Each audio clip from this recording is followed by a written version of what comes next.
Hi guys, welcome back to Paul's Reading. Today I'll be reading chapter 17 of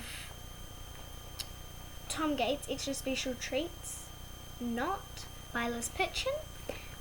Make sure you check out all of the chapters before this one. Here we go. Chapter 17 Extra Homework.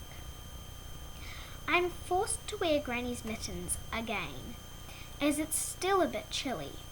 I keep my hands in my pockets most of the time, so people can't see or laugh at them.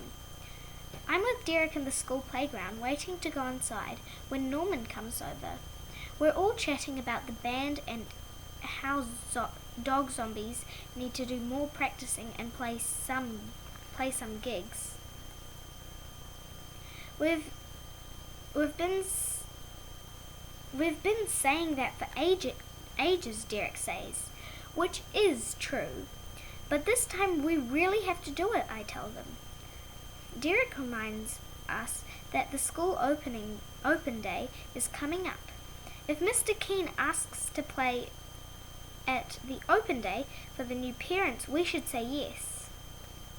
Mr. Keene has asked dog zombies to play at the school's concert before. It's a good idea, Norman agrees. Definitely say yes. Okay, I will, but I might not jump around like that. Okay, I will, but I might not jump around like that, Norman, I tell him. Back in class, Mr. Fullerman reminds us about the open day and our poems. I hope everyone brought them in, he says. No. What did I do with my poem? I know it's somewhere around. I look in my exercise book to see if I was sensible and stuck it in as soon as I'd finished it. And guess what? I didn't.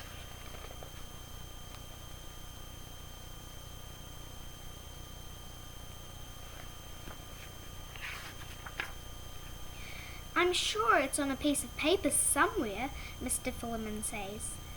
I'd like some of you to read out your poems to the class. Amy has already got her book out and opened her poem. Her poem is called Frozen Snow. She sees me looking at her book, so I say, I've done mine. I just can't find it. I start looking in my bag and rustle around a bit more.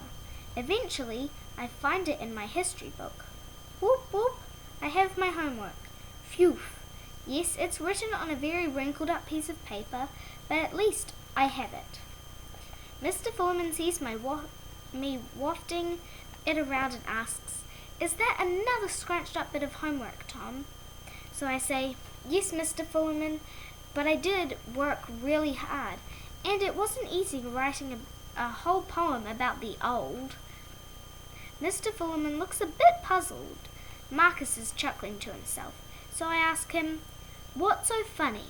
He says, Nothing, which makes me super suspicious. His poem is called My Super Sledge.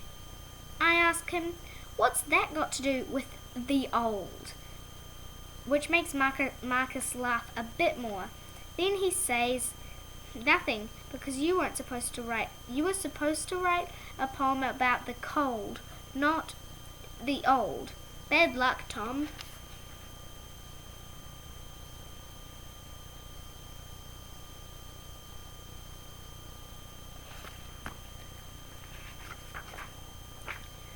I'm trying to think back to why I've got muddled up.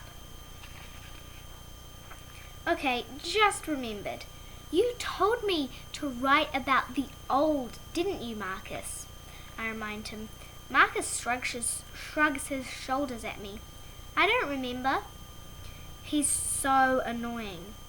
I suppose I could swap a few words around when I read it. As I'm wondering what to do, Mr. Fullerman says, Tom, would you like to read your poem to the class? Not really. I take a big breath and say, Mr. Fullerman, it's like this. I made a mistake and wrote the poem about being old, not cold. Everyone starts laughing, especially Marcus. Then I have a brainwave, and I hold up my wrinkled paper and explain. I deliberately scrunched up my paper to make it look wrinkled like a real old person does. I'm a genius. Then I read out my poem, and Mr. Fullerman really likes it. Well done, Tom, he says. Thank you, thank you.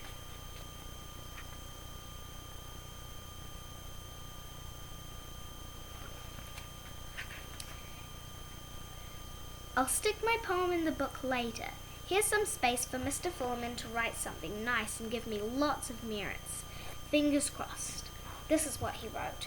Well done, Tom. You've earned 5 merits for your old poem, Mr. Fullerman. Result. When Marcus read out his poem, he thought it was brilliant. It wasn't. Mr. Fullerman only gave him 1 merit, so I told him that 1 merit was better than none. Then I left out my book so he could see I had 5 merits for mine. I'm enjoying retelling my poem story to Derek and Norman as we put on our coats for home time. Every time I put on Granny's mittens, I think I must get some new gloves. Mr. Keene is standing by the door saying goodbye to everyone. Then Derek reminds me that we are going to say yes if he asks for Dog Zombies to play at the open day, even though it's tomorrow. We smile at Mr. Keene and he says, "Bye everyone," and that's it, nothing else. Let's go back and ask him, Norman says. Good idea. All 3 of us walk back to Mr. Keene. He says, "Forgot something, boys?" Norman says, "Mr. Keene, Tom's got a question to ask you." Thanks, Norman.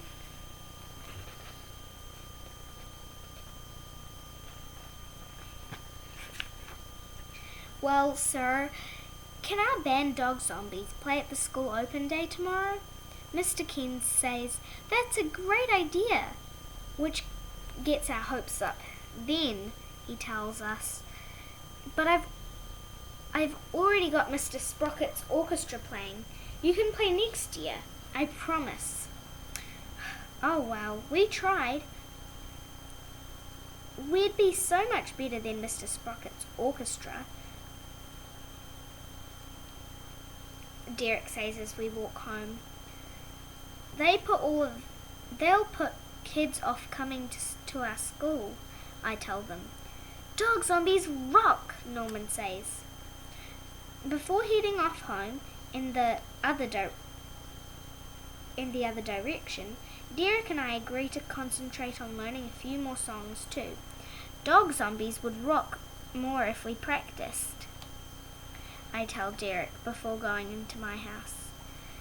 I'm sure the new copy of Rock Weekly is out today. I take a look in Delia's room, just in case she's bought it. Yes, it's there. I borrow it to read in my room before she gets home when I spot this competition inside the magazine. I take it as a sign. It's like it was meant to be for us. Band battle. Are you in a band? Then this competition is for you. We'll be holding auditions around the country. Come along and play live with your band. If you get voted through to the next round, the prize is to perform at the Rock Weekly Festival, along with some of our favourite rock bands. See below for more details. Dog Zombies, here we come!